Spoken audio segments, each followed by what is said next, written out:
तो वहीं उत्तराखंड के कैबिनेट मंत्री सौरभ बहुगुणा आज जसपुर पहुंचे हैं, जहां उन्हें नए बास्केटबॉल कोर्ट का उद्घाटन उन्होंने किया है। इस दौरान मीडिया से बात करते हुए उन्होंने कहा कि धामी सरकार खेल प्रतिभाओं को आगे बढ़ाने के लिए लगातार काम कर रही और जसपुर को जल्द ही स्पोर्ट्स स्टेडियम मिलेगा। वहीं केदारनाथ यात्रा का जिक्र करते हुए उन्होंने बताया है कि बेहद सख्त एसओपी के चलते खच्चर की मौत जिसकी संख्या में अब कमी आई है। उन्होंने नीट परीक्षा की सीबीआई जांच के लिए केंद्र सरकार का आभार जताया है। कैबिनेट मंत्री ने क्या कुछ कहा वो आपको सुनवाते हैं। हालांकि खेल प्रतिभाओं के लिए सरकार यहां पर क्या कुछ कर रही है उसके बारे में उन्होंने मीडिया से बातचीत करते हुए तमाम योजनाओं को सभी के सामने रखा है।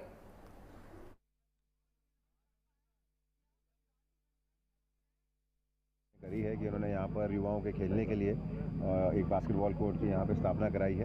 अपने स्वर्गीय पिताजी के नाम पर उन्होंने ये पूरा कार्य किया है, शुभ काम। तो मैं उनको बहुत बधाई देता हूँ। और उत्तराखंड में जिस तरीके से खेल के प्रति बच्चों की भावना है, टैलेंट है, वो आज हमको जब हमारे गेम्स हुए, नेशनल गेम्स हुए, उसमें भी देखने को मिला कि उत्तराखंड टॉप 10 में उसने मेडल विजेताओं में टॉप 10 में उत्तराखंड का नाम था। तो ये कहीं ना कहीं बहुत अच्छा एक पहल है कि हम एक स्टेज उपलब्ध करा रहे हैं उत्तराखंड के टैलेंटेड खिलाड़ियों को।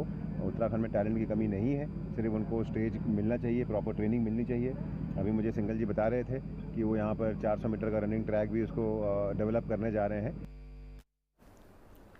चलिए खबरों बढ़ते आगे। चमोली में कैबिनेट मंत्री भरत सिंह चौधरी की अध्यक्षता में जिला योजना की बैठक का आयोजन किया गया। बैठक में वित्तीय वर्ष 2026 से 2027 के लिए 74 करोड़ 23 लाख से अधिक के बजट को मंजूरी दी गई। इस योजना में जिले के विकास और रोजगार पर विशेष फोकस रहने वाला है। बैठक में पर्यटन, कृषि, स्वास्थ्य समेत कई विभागों की समीक्षा की गई है।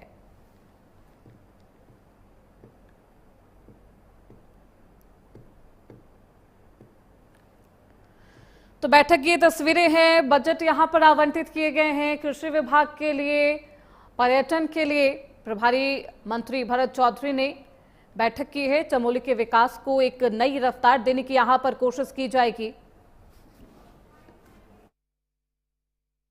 देखिए, लगभग 74 करोड़ रुपए की जिला योजना चमोली जनपद के लिए आज यहाँ पे पारित हुई है। सभी विभागों ने अपने अपने प्रस्ताव जिलाधिकारी के माध्यम से रखे गए, उन पर विचार किया गया और उनकी जरूरत के हिसाब से उनको धन आवंटित किया गया है और निर्देशित किया गया है कि जिन विभागों के पास अपनी कार्यदायी संस्थाएं नहीं है वो जिला पंचायत के माध्यम से जो है कार्यदायी संस्था के तो वहीं उत्तराखंड में लोकायुक्त की नियुक्ति में हो रही देरी पर बीजेपी प्रदेश प्रवक्ता कुंवर जपेंद्र सिंह का एक बयान सामने आया। उन्होंने कहा कि भले ही लोकायुक्त के गठन में विलंब हो रहा हो, लेकिन धामी सरकार ने भ्रष्टाचार के खिलाफ पहले ही ऐतिहासिक कदम उठाए हैं। अब तक 250 से अधिक भ्रष्टाचारियों को जेल में डाला जा चुका है। जपेंद्र सिंह ने यह दावा किया कि आने वाले समय में राज्य को एक और सशक्त लोकायुक्त मिलेगा और जो भ्रष्टाचार के खिलाफ और भी ज्यादा मजबूती से काम करता हुआ नजर आएगा। हालांकि लोकायुक्त को लेकर और इस नियुक्ति को लेकर हाईकोर्ट की तरफ से भी सरकार से जवाब तलब किए गए हैं, सवाल पूछे गए हैं। अब भारतीय जनता पार्टी के प्रवक्ता जपेंद्र सिंह की तरफ से ये बयान सामने आता है।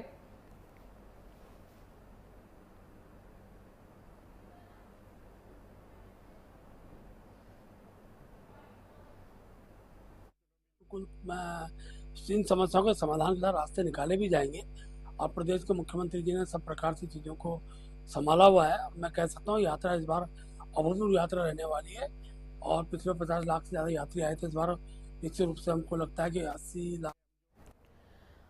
चलिए खबरें बढ़ते हैं आगे। बढ़ती महंगाई और पेट्रोल डीजल की कीमतों में लगातार हो रही बढ़ोतरी के खिलाफ आज चंपावत में जिला कांग्रेस कमेटी ने प्रदर्शन किया है। हल्ला बोल की तस्वीरें आपकी टीवी स्क्रीन पर है। मोटर स्टेशन पर इकट्ठा हुए कांग्रेस कार्यकर्ताओं ने केंद्र सरकार और प्रधानमंत्री नरेंद्र मोदी का पुतला दहन किया है। प्रदर्शनकारियों का आरोप है कि चुनाव खत्म होते ही सरकार ने ईंधन के दामों में कीमतों में इजाफा कर दिया, जिससे महंगाई की वजह से लोग बेहद त्रस्त हैं। कार्यकर्ता कार्यकर्ताओं ने भाजपा हटाओ देश बचाओ की बात भी कही और यहां पर आंदोलन करते हुए, प्रदर्शन करते हुए नजर आए। ये तस्वीरें आपकी टीवी स्क्रीन पर। कांग्रेस कार्यकर्ताओं की तरफ से ये मांग की गई है कि जो दाम में इजाफा किया गया उसे जल्द से जल्द घटाया जा सके, उसमें कमी लाई जाए। ये मांग करते हुए कांग्रेस के कार्यकर्ता नजर आ रहे हैं। महंगाई को देखते हुए कांग्रेस कार्यकर्ताओं की तरफ से यह आंदोलन किया गया। ये प्रदर्शन की तस्वीरें, पुतला दहन भी किया गया है।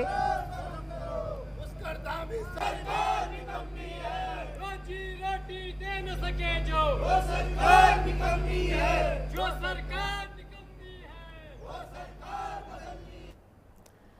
तो वहीं उत्तरकाशी में पिरूल प्लांट में बेहद भीषण आग लगी है। सूचना मिलते ही पहुंची है दमकल विभाग की कई वाहन और दमकल विभाग ने काफी मशक्कत के बाद आग पर काबू पा लिया है। एक मशीन और पिरूल पाउडर जलकर खाक हो गए। जनहानि नहीं हुई है। आग लगने की वजह की अभी जांच की जा रही है। उत्तराखंड के उत्तरकाशी की यह खबर है, जहां डुंडा ब्लॉक के चकोन गांव में स्थित एक पिरूल प्लांट में आज सुबह 3 बजे के करीब अचानक आग लग गई। सूचना मिलते ही फायर ब्रिगेड की टीम पहुंचती है। काफी मशक्कत के बाद आग पर काबू पाया जाता है। आग की तस्वीरें आपकी टीवी स्क्रीन पर। हालांकि काफी मशक्कत के बाद इस अग्नि पर काबू पाया गया है। अग्नि तांडव की ये तस्वीरें आपकी टीवी स्क्रीन पर है। इस हादसे में प्लांट और एक मशीन और भारी मात्रा में पिरूल पाउडर जलकर खाक हो गए हैं। राहत की बात यह है कि कोई जनहानि नहीं हुई। फिलहाल आग लगने की वजह क्या रही, इसकी जांच यहां पर की जा रही है। तस्वीरें आपको दिखा रहे हैं। अफरा तफरी का एक माहौल रहा, लेकिन आग बुझने के बाद वहां पर किस तरीके से हलचल है वो तस्वीरें आपको दिखा रहे हैं।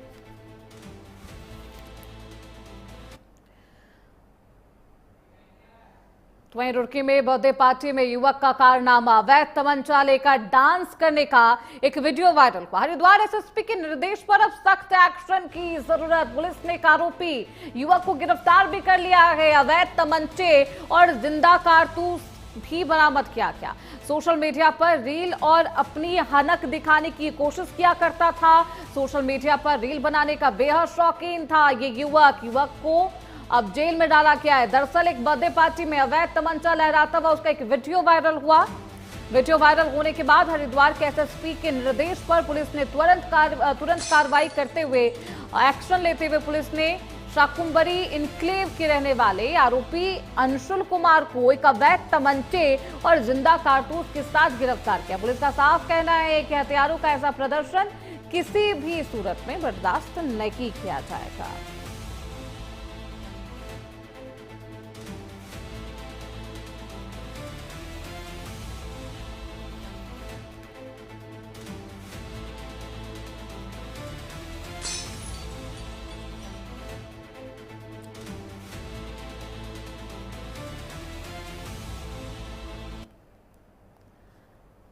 चलिए खबरों बढ़ते हैं आगे। उत्तराखंड में मानसून से पहले तमाम जो रास्ते हैं, मार्ग हैं, उन्हें दुरुस्त किया जाएगा। गड्ढा मुक्त बनाने की जो कोशिश है वो की जा रही है। अभियान तेज कर दिए गए हैं। मुख्यमंत्री पुष्कर सिंह धामी ने निर्देश दिए थे। उसके बाद लोक निर्माण विभाग राज्य की करीब 4000 किलोमीटर के तमाम रास्तों को दुरुस्त करने में, मरम्मत करने में जुटा है। पीडब्ल्यूडी सचिव डॉक्टर पंकज कुमार पांडे के मुताबिक बारिश और टेंडर की दिक्कतों से काफी परेशानी होती है। काम की रफ्तार धीमी हुई, लेकिन अब इसे तेजी से किया जा रहा। किसी तरीके से लोगों को परेशानी ना हो, इसका ख्याल रखा जा रहा है। इसीलिए मॉनसून से पहले तमाम जो कर्मचारी है रास्तों को दुरुस्त करने में, मार्गों को दुरुस्त करने में लगे हुए हैं। मॉनसून से पहले इन रास्तों की मरम्मत की जा रही है। 4000 किलोमीटर की ये तमाम रास्ते हैं, मार्ग है, जिन्हें दुरुस्त किया जा रहा है। पीडब्ल्यूडी के अधिकारी ने इसके बारे में जानकारी दी है। हालांकि टेंडर की वजह से और तमाम ऐसी दिक्कतें रही जिसकी वजह से जो मरम्मत का कार्य है वो धीमी गति से रहा, लेकिन उसे दुरुस्त करने की कोशिश यहाँ पर की जा रही है।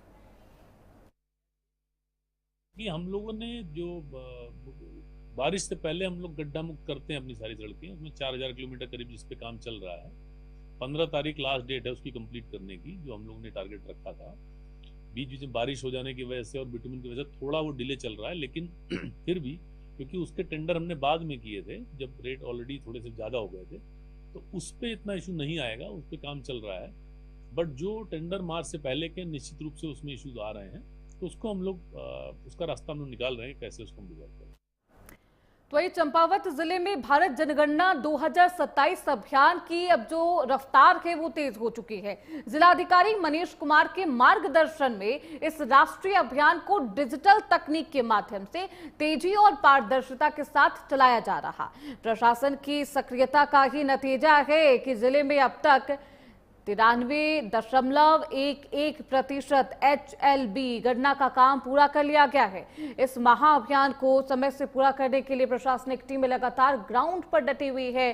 अधिकारी लोगों से बातचीत कर रहे हैं, उन्हें जागरूक कर रहे हैं। ये तस्वीरें भी आपको दिखा रहे हैं। हालांकि इस पूरे मामले में अधिकारियों की तरफ से और पोर्टल के माध्यम से भी तमाम जानकारियां इकट्ठा की जा रही है। वेरिफिकेशन का भी जो काम है वो भी किया जा रहा है।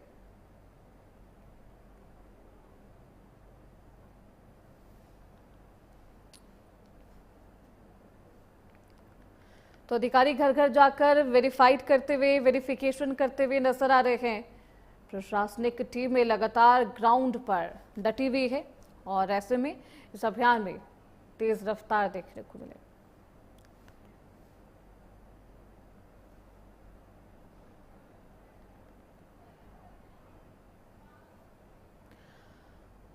तो ये उत्तराखंड में लोकायुक्त की नियुक्ति में देरी को लेकर भारतीय जनता पार्टी ने एक बयान दिया है। प्रदेश प्रवक्ता कुंवर जपेंद्र सिंह ने कहा कि भले ही लोकायुक्त गठन में कुछ विलंब हो गया हो, लेकिन मुख्यमंत्री पुष्कर सिंह धामी ने भ्रष्टाचार पर रिकॉर्ड सख्ती दिखाई है। उन्होंने दावा किया है कि सरकार अब तक 250 से अधिक भ्रष्टाचारियों को जेल भेज चुकी है, जो राज्य के इतिहास में पहली बार हुआ। उन्होंने जल्द ही राज्य को सशक्त लोकायुक्त मिलने की बात भी कही है।